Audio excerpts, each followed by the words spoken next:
Heho Pop Games.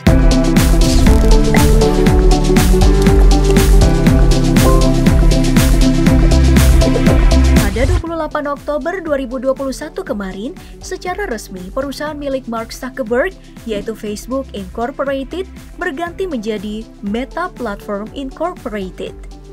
Dalam peresmiannya, Mark menyatakan kalau dia ingin mengakhiri kebingungan antara nama perusahaan dan platform media sosial yang dia bangun sejak 4 Februari 2004 lalu itu. Jadi sekarang, Meta Platform Incorporated adalah induk perusahaan yang membawahi 3 media ternama, yaitu Facebook, Instagram, dan juga WhatsApp.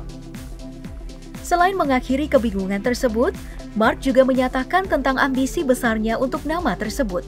Dalam rencananya, Mark ingin perusahaannya ini berhasil membangun metaverse yang diyakini sebagai masa depan dunia. Dari pernyataannya inilah, metaverse kemudian banyak dibicarakan, bahkan menimbulkan berbagai salah kaprah di masyarakat awam. Mulai dari, apa itu metaverse? Siapa yang pertama kali menggagas metaverse? Apakah metaverse sudah eksis sekarang? Apa cuma Mark Zuckerberg yang memiliki ambisi untuk metaverse? Bagaimana kemungkinan-kemungkinan jika metaverse ini booming kelak? Lalu, bagaimana dengan kita di Indonesia? Nah, pertanyaan inilah yang kemudian akan kita jawab dalam DP Explore kali ini mengenai metaverse. Sebelum jauh masuk membahasnya, kita periksa dulu apa itu metaverse. Jika ada yang beranggapan metaverse adalah gagasan Mark Zuckerberg, maka itu tentu tidak benar. Istilah metaverse pertama kali muncul dari penulis fiksi ilmiah Neil Stephenson dalam novel Snow Crash yang terbit pada tahun 1992. Dalam novel bergaya distopia itu, Stephenson mengkonsepkan metaverse sebagai ruang-ruang virtual yang terhubung melalui internet dan realitas berimbuh, alias augmented reality secara real-time. Dalam novel itu, dunia virtual 3 dimensi dihuni oleh avatar-avatar dari orang sungguhan. Ini hampir mirip dengan film The Matrix atau Ready Player One. Namun, konsep metaverse diperluas oleh perusahaan-perusahaan teknologi seperti Microsoft dan Facebook alias Meta. Tak cuma keterwakilan seseorang dalam dunia virtual melalui avatar, atau seperti anggapan umum bahwa metaverse melulu hanya soal game. Dalam dunia virtual ini, kamu bisa beraktivitas dan berinteraksi layaknya di dunia nyata, seperti berbelanja, mengobrol, berolahraga, hingga membeli tanah dan juga membangun rumah. Para pengguna akan terhubung secara lebih erat, baik sosial maupun ekonomi. Inilah konsep metaverse sebagai kenyataan yang diyakini bersama dan dijalankan dalam internet menggunakan perangkat virtual, terutama seperti ini. Metaverse bukanlah konsep masa depan. Cikal bakalnya sudah ada dan berjalan sekarang, meskipun masih sangat-sangat terbatas. Game-game seperti Axie Infinity, The Sims, GTA Online, Animal Crossing, serta Fortnite yang menjadi paling fenomenal karena baru saja menggelar konser virtual untuk Ariana Grande dan juga Travis Scott adalah sedikit contoh. Jika ditarik ke belakang, tentu saja pada awal tahun 2000-an tidak akan ada yang percaya kalau konser bisa disaksikan secara virtual dan dilaksanakan dalam game. Dalam peluncuran nama baru dan juga proyek metaverse-nya, Mark Zuckerberg mengajak kita menghayalkan bagaimana orang-orang akan berbisnis di metaverse. Layaknya di dunia nyata, dalam metaverse juga ada mata uang berupa cryptocurrency pribadi serta komoditi yang diperjualbelikan, berupa non-fungible token atau NFT yang merupakan aset digital yang kepemilikannya tersimpan aman dalam blockchain. Potensi ini begitu menggiurkan. Sebagai info, sebuah karya seni dengan bentuk NFT bertitel Every Days The First 5,000 Days ini misalnya, laku dengan harga fantastis, yaitu 69 juta US dollar atau setara dengan 1 triliun rupiah. Pihak Meta maupun Microsoft menjanjikan siapapun bisa berdagang NFT di dunia metaverse kelak. Dari baju, mobil, rumah, hingga poster artsy yang tentu saja semuanya virtual. Tapi, benarkah demikian? Pertanyaannya, siapa yang akan paling diuntungkan dengan metaverse ini? Jawabannya, tentu saja adalah para pengembang dunia metaverse yang memegang alur uang kripto dan juga nilai barang di metaverse. Makanya, perusahaan besar seperti Facebook, Nvidia, Microsoft, dan Epic Games berlomba untuk menjadi yang pertama mewujudkan dunia metaverse yang sempurna. Di sini, istilah yang kaya makin kaya dan yang miskin makin miskin akan semakin mengakar. Bagaimana bisa? Selain dari segi ekonomi, metaverse juga akan membawa kita ke interaksi sosial yang jauh berbeda dari sekarang. Hal ini dikarenakan semua interaksi sosial akan terjadi dalam ruang-ruang virtual.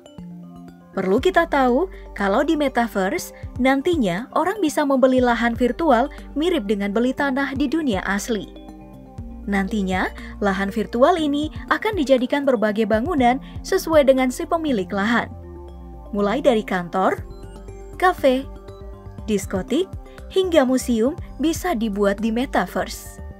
Jadi, ruang virtual ini nggak sekedar ruang rapat yang gunanya seperti Zoom ataupun Google Meet, melainkan bisa jadi tempat untuk hangout bareng menggunakan avatar kita masing-masing.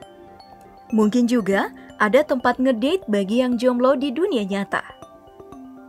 Tentu model interaksi seperti ini merubah hubungan sosial kita. Benar bahwa di satu sisi kita tidak perlu lagi keluar rumah dan bisa hangout bareng teman di dunia virtual, atau untuk rapat antar negara, orang-orang tidak perlu terbang dengan pesawat untuk mendapatkan sensasi rapat yang begitu nyata. Namun, selayaknya dunia nyata, dunia virtual juga sangat rawan dari aspek keamanan. Data pribadi, akses dan penggunaannya juga punya celah penyalahgunaan. Terdengar suuzon memang, tapi ingat tidak, kalau korporasi sebesar seperti Facebook selalu bermasalah dengan data privasi? Nah, apakah metaverse ini mungkin dan layak diterapkan?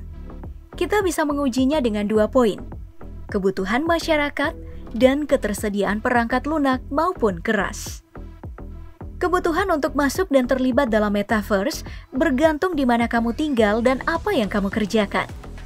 Kalau punya duit banyak dan memiliki beragam kesibukan perharinya, metaverse adalah solusi terbaik karena bisa menghemat waktu. Kamu tidak butuh bermacet-macetan atau naik pesawat untuk pergi bertemu dengan klien atau teman. Semua bisa kamu lakukan dari kamar tidurmu.